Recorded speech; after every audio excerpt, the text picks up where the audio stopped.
Good morning and welcome back. You're watching World News and I'm your host, Klaudia Czerwińska. At least one person was killed and 6 more were injured in Russia's overnight airstrikes on Kyiv. The drone and missile attack also caused several fires to break out in the Ukrainian capital, including in a subway station converted into an air raid shelter. As stated by Kyiv's mayor Vitaly Klitschko, Russian missiles and drones targeted multiple districts of the city. Several outdoor kiosks, residential buildings and a daycare caught fire during the attack. Smoke also engulfed the Lukhanivska subway station, which local authorities had turned into an air raid shelter. Throughout the night, all of Ukraine was under threat from Russian missiles and drones, despite President Volodymyr Zelensky's invitation to hold peace talks with Moscow and Turkey next week. The Russian attack also prompted the Polish Air Force to scramble fighter jets and monitor Polish airspace. The French foreign minister is on his way to Kyiv to participate in an ambassadors' conference. Jean-Noël Barrot informed the public of his trip via his social media accounts. I am traveling to Kyiv. I will participate in the ambassadors' conference and reaffirm, on behalf of France, our unwavering support for the sovereignty, territorial integrity and freedom of the Ukrainian people. A meeting of the Ukraine Defense Contact Group is scheduled to take place Monday via video link. Among the representatives present at the meeting will be British Defense Secretary John Healey and his German and Ukrainian counterparts Boris Pistorius and Denis Shmyhal. According to a statement released by the British Ministry of Defense, members of the Ukraine Defense Contact Group must step up arm deliveries to Ukraine to force Vladimir Putin to the negotiating table. During the meeting, the United Kingdom and Germany are expected to announce additional support for Kyiv. Using 170 million euros of funding from Germany, the two countries are set to obtain additional air defense munitions for Ukraine. London has sent Kyiv over 173 million euros worth of air defense munitions over the past 2 months. Berlin is on the lookout for properties that can be quickly turned into air raid shelters and bunkers. A pilot program seeks to provide protection space for 1 million Germans by the end of next year. According to the Wall Street Journal, Berlin had close to 2,000 air raid shelters and bunkers during the Cold War, but due to perceived low risk of military attack on the country, most of them were decommissioned 2 decades ago. Now, it is estimated that only about 0.5% of the German population could be protected in about 500 remaining shelters. Germany's plan to ramp up shelter space comes amid a wider push to bolster the country's defense capabilities. Having more than doubled defense expenses, Berlin pledges to be war-ready by the end of this decade.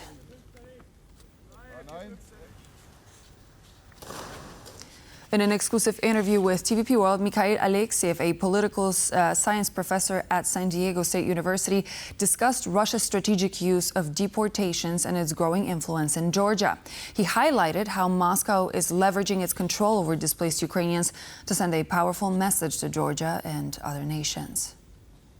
Almost raises the demonstration effect that Putin wants to generate with his relentless attacks on Ukraine. If you remember the Georgia election campaign, the most recent one, the Georgia Dream Party ran on those slogans showing posters with a destroyed Ukrainian city and a thriving Georgian city, and essentially asking, do you want Georgia to become like Ukraine? And even though Georgians don't have warm feelings generally about Russia, Russia occupies 20% of Georgian territory, but a lot of Georgians also don't want Georgia to be like Ukraine. And Russia is basically weaponizing with sending migrants that message. I think Europe should take note, because it may be a precursor on how Russia would deal in leveraging its interests, not just in the former Soviet space, but beyond it. As the Kremlin abandons its attempts at projecting a positive image of itself to Western nations, its cooperation with North Korea is becoming ever more visible. This is the opinion of Ron Mason, an associate professor from the University of East Anglia, who was a recent guest on TVP World. I'm not sure that Russia really anymore cares that much particularly in terms of, for example, reputation with Western states, which, after all, it can't deal with directly anyway because of the sanctions regime that's currently in place. So the incentive for Russia to cover that up or somehow obfuscate is massively reduced, and the incentive to create a kind of unified axis, which consists essentially of Russia, China, North Korea, and like-minded partners, is increased. Hence, we see the more obvious and open use and kind of extension of Russia-North Korea relations. Polish Interior Minister Tomasz Siemoniak will meet with his German counterpart Aleksander Dobrindt at the Poland-Belarus border on Monday. The two leaders are expected to discuss the migration crisis as well as border checks introduced by Poland at its borders with Lithuania and Germany. A joint press conference of the two ministers will be held around 1 p.m. at the Połowice-Pieszczadka border crossing. The topic of the migration crisis was already touched on by the pair last Friday when they met in Germany's Bavaria region. At the same time, the German minister praised Poland for introducing border controls and effective enforcement measures. Poland introduced temporary border controls at 65 border crossings with Germany and Lithuania on July 7th. Over 227,000 people and 106,000 vehicles have been checked to date. The Polish healthcare system is facing an unprecedented reappearance of cholera, a somewhat forgotten disease. There is absolutely no need to panic, said Bożena Walewska-Zielecka, a member of the Scientific Council at Medicover, who recently joined TVP World to discuss the danger that the disease poses to the country and its citizens. So we have to remember we didn't have this disease for so many years in Poland. There was the single case in 2019. There is a single case in 2005. So no need to panic, right? Absolutely no need to panic. As we heard before, our sanitary inspectorate is following the persons. We have to remember that the incubation period of this disease is rather short. So it's like hours up to 5 days and 2-3 days at average. So the symptoms should occur rather quickly. This week, China will hold a top-level summit with the European Union in Beijing, marking 50 years of diplomatic ties between the two sides. European Commission President Ursula von der Leyen and European Council President Antonio Costa will travel to the Chinese capital on Thursday to meet with Chinese President Xi Jinping. The 25th China-EU summit comes amid global trade uncertainties, with Beijing seeking to secure closer economic and political ties with the bloc, as its relations with the United States remain uncertain. EU-China relations deteriorated sharply in 2021 when Brussels sanctioned Beijing over alleged human rights abuses in the Xinjiang region. China, in response, imposed retaliatory sanctions on the EU, a move which halted much of bilateral exchanges. Japanese Prime Minister Shigeru Ishiba has vowed to remain in office after the country's ruling coalition lost its majority in the country's upper house of parliament. According to the Prime Minister, he accepts the election result. However, his focus remains on tariff talks with the United States as well as other pressing matters such as rising consumer prices. While we are painfully aware of our grave responsibility for the results of the election, we believe that we must fulfill our responsibilities as the party with the most seats, while carefully and sincerely listening to the voices of the local people so that politics will not become stagnant or adrift. I am not currently thinking of a deadline for when I will finish as Prime Minister. As I mentioned earlier, we will do our utmost to find a way to resolve imminent issues, such as the US tariff measures, rising prices, natural disasters that could happen tomorrow, and the most complex and challenging security environment of the post-war era.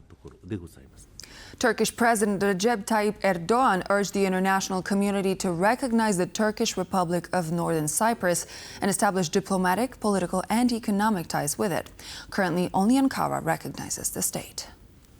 Turkish President Recep Tayyip Erdogan urged the international community to recognize the Turkish Republic of Northern Cyprus and establish diplomatic, political and economic ties with it. Currently, only Ankara recognizes the state. We are in full harmony with President Tatar and the government of the Turkish Republic of Northern Cyprus in building a political and economic future for the country. Our support for Tatar's vision of a two-state solution is complete. It is time for the international community to make peace with the realities on the ground. Diplomatic, political and economic relations must be established with the Turkish Republic of Northern Cyprus. The injustice that has been deemed appropriate for Turkish Cypriots for decades must finally come to an end. We wholeheartedly believe that this will eventually be realized.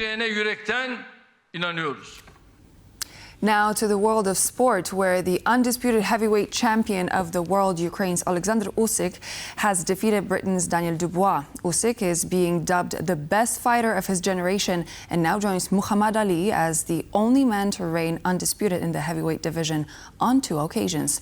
After the victory, Usyk said that he had special help from his help, Ivan. Ukrainian heavyweight boxer Alexander Usyk secured his spot among the all-time greats by defeating Britain's Daniel Dubois at Wembley Stadium on Saturday night. Usyk delivered a devastating knockout in the 5th round and ended the night holding the title of undisputed world champion. Fundamentally, I think we're now talking about a fighter who's so superior, we can put him on the same level as people like Muhammad Ali, Evander Holyfield. He genuinely is one of the all-time greatest heavyweight and cruiserweight boxers. Usyk credited the win to his left hook punch, even giving it a special name, Ivan. Left hook is like this hook, and back Ivan. Yeah. It's Ukrainian name. Right. Yeah, Ivan is is like a big guy who living in a village and work in farm. He's like a big guy, like a Cossack. And what is your name? My name is Ivan. Yeah, it's a hard punch. Yeah, Ivan. The whole nation of Ukraine were seated to cheer on their champion, including troops on the front lines. President Volodymyr Zelensky congratulated the fighter in a heartfelt message on Telegram. Alexander Usyk did it again, absolute champion, our legend. Thank you for the strength and inspiration you provide to the whole country with each of your victories. Thank you for entering every fight with Ukraine in your heart. Congratulations on the victory to you, to our country, and to everyone who cheered you on. The last time Usyk faced Daniel Dubois was on Ukrainian Independence Day in 2023 at the Wrocław Stadium. That match also ended with Usyk's victory. Technical ability, amazing footwork, excellent use of both hands. He's just an all-round phenomenal fighter, and really somebody that the Ukrainian people, as we saw of their celebrations last night, the whole country can get behind and really feel enormously proud of. After defeating Dubois, Usyk said his plan for the near future is to take a rest and spend some time with his family. But he also said that despite being 38 years old, he feels he still has a whole career ahead of him. Hopefully, we will get to witness many more legendary punches from the Ukrainian champion. For TVP World, Natalia Komarov.